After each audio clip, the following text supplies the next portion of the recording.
Hey, what's up, Michigan State fans? It's Jacob Potsnick here back for another episode of the Michigan State Spartans Insider Podcast. This is the podcast for Saturday, December 6th, 2025. And it's going to be a real big game for the Spartans here today against the Duke Blue Devils. The first top 10 game at the Breslin Center since the season finale of the 2018-2019 season. That was Michigan State.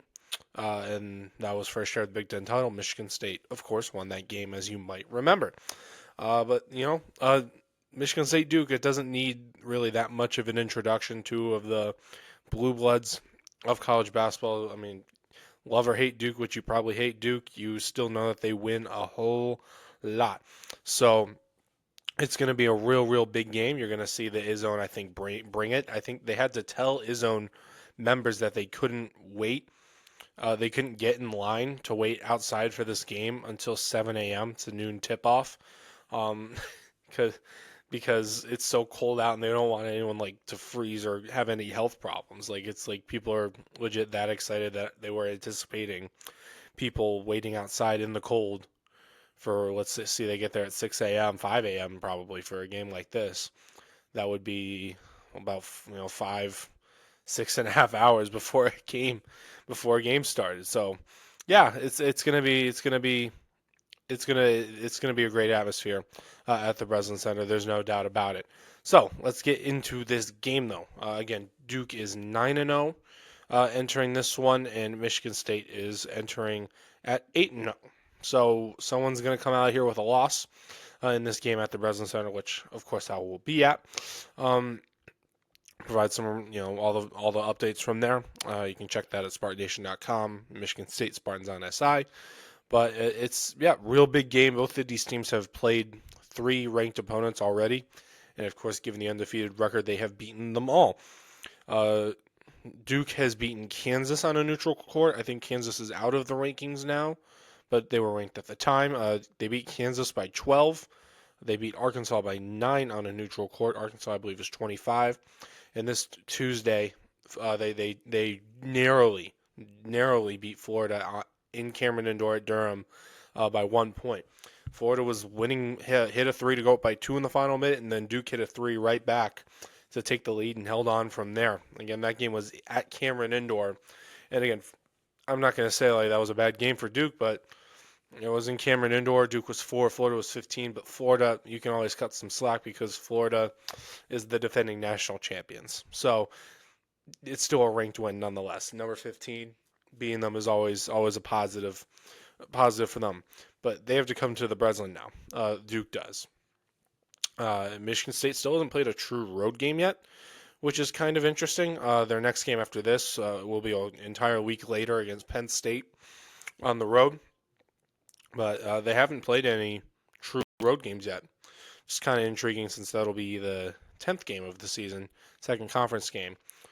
But Duke, this will be their second true road game of the season, but their first, not to disrespect Army, but their first real road test of the season. They played at Army, their third game of the season, but Army is not very good at basketball. They are 3-7.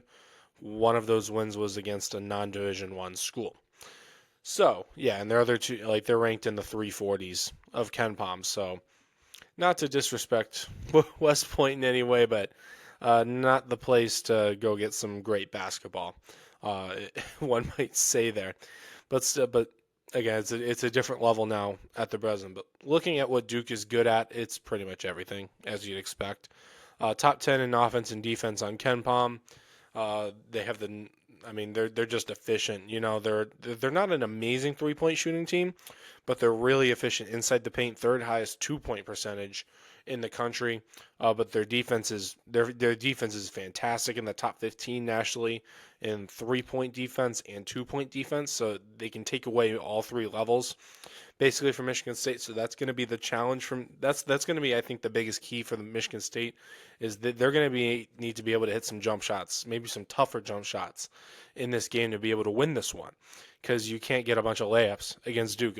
They're a really big team as well. Both Michigan State and Duke are like larger teams, but Duke is like Duke's gonna be able to take that away. I think because I mean, like their best player, Cameron Boozy, he might be the best player in the country. I actually think he kind of is considered the best player in the country, like thus far. Like he can be everywhere, offensively and defensively. He's probably a better offensive player than a defensive player, but still, just like really good player. He might be. I don't know if he's considered to be the number one overall pick in the NBA draft, but he's going to be a one and done, almost certainly, uh, because he's second in the nation in scoring. He can rebound. He can pass. I think he leads them in rebounds and points, rebounds and assists. And even though he's a 6'9" freshman forward, he can shoot threes really well. 15 for 40 on the year in that regard, 37.5%. But he's hitting about 64% of his shots inside the arc. He's a good free throw shooter as well. So there's not a whole lot of he's the guy you're going to hear a lot of if really wherever you are, you're going to notice number 12 a whole lot in Duke for Duke. Boozer, I think he's the son of Carlos Boozer, former NBA player, in case you remember him. But still, like, I'm going to be curious to see how Michigan State guards him because I don't think you can just throw Carson Cooper or Jackson Kohler at him and call it good. You might have to double him.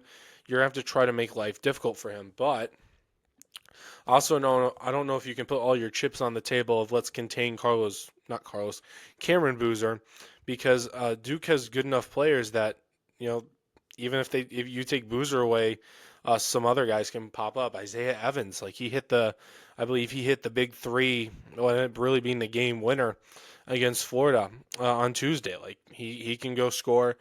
They've got a nice center, Patrick Ngamba. He's going to average about 13 and 6. But I mean,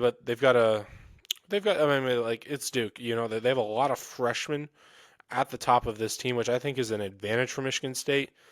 Yeah, their top scoring senior, at least from what I'm seeing on College Basketball Reference, averages 5.9 points per game. So Michigan State is the much more experienced team in this game. I mean, this is kind of how Duke is. They've done this since the Coach K days, towards the end of the Coach K days, and they're kind of doing it now with John Shire. But they're going to be very, very, very, very talented. Absolutely, one of the most talented teams in the country by far, but they're not very experienced. Uh, there's a Ken Palm. Again, I like Ken Palm. There's a bunch of stats that I love to use, but Ken Palm has Division One experience as like a statistic for like your whole roster. How on average, how much experience does your roster have? The Division One average is about 1.46. Duke is below 1. They're at 318 in the country. Michigan State, on the other hand, is actually a little bit less experienced, 1.43, but that's a little different when you look at who's on the top of the roster. Fears is experienced. Like Fears has experience now. Kohler's very experienced. Carson Cooper's experienced. Cohen Carr's experienced. Trey Fort's experienced. So a lot of these top players from Michigan State have guys who've played in games like this before. They know the Breslin. They know what it is like. It's not a hostile crowd. Like a guy like Cameron Boozy hasn't played in a crowd this hostile before. So I do wonder if like maybe your strategy is, if you're Michigan State, is you certainly it could backfire on you. Maybe Boozer just goes crazy and leads them to a win, but maybe you let Boozer get his a little bit. You don't maybe add any too much extra attention on trying to contain him, and you focus on make him go 1v5 basically, and try to beat MSU by himself on the road as a freshman in a hostile environment. Because I don't think you can truly contain all 5 guys on Duke. But again, like I said, I think Michigan State's gonna have to hit some jump shots in this game if they want to win. Uh, but still, it'd be very. I think I'd pick Duke in this game if this wasn't in the Breslin Center. I think I said this before the Arkansas game as well, because I still think watching that game, Arkansas might have been the more talented team, but talent's not everything. As we said, there's a togetherness of it. I haven't watched too much Duke so far this year to really see how interconnected they are. I mean, they're very good. They're still. I've seen enough to know they're very, very good. And if Duke comes into the Breslin Center and wins, it shouldn't be considered that surprising. It's Duke. When Duke wins, no one hardly blinks. So, but let's see. Like as far as a score goes, I think like again, neither of these teams play very fast. Tempo wise, Michigan State likes to move it up the court quick, but when it's the half court offense, It's usually a very slow offense. It goes later into the shot clock. So I don't think you're going to see too many points. This one, I don't think you're going to see really like an 85-84 game. I feel very certain this surely won't backfire, is that this will be a pretty close game. I don't think you see Michigan State waltz into their own house and win by 15. I don't think you see Duke waltz into the Breslin Center and come out with a 15-point win either. I think you're going to see something, and definitely in the single digits. It could be a one possession game, and maybe you hit a few free throws to go win by 5 instead of 3 towards the end. But I do think Michigan State's going to win. They've beaten some really good teams so far. This is the toughest one yet, but they are absolutely rolling right now. I think they have more momentum than Duke right now because they just crushed Iowa by 19. They just crushed North Carolina by 16. They crushed Kentucky. Like, no one has really challenged them since Arkansas. Like, they've got a ton of momentum going. I know what comes up, what must eventually come down, but I think you're going to keep going up at least for one more game. So as far as the final score goes, I'm going to go. Let's do Michigan State. It's going to be a close game. I know that much. I don't know that, but that's what I'm going to guess. Michigan. I'm going to go Michigan State. Let's go Michigan State 74, Duke 71. 74-71. Very, very close game. Michigan State makes a couple more plays down the stretch and gets a very big win. So we'll see what happens. I'll be at the Breslin Center for coverage of that game. There'll be videos of Tom Izzo's press conference, John Shire's press conference, and videos of players in the locker room, talking to Spartan Nation, who else ever wants to talk to them after the game. Until then, though, thank you for listening. Whether you're on Apple Podcasts, Spotify, YouTube, or wherever you get your podcasts, or if it's some other site, thank you very much. Until next time, though, I'm Jacob Katsanika. Thank you once again. I'll see you guys around.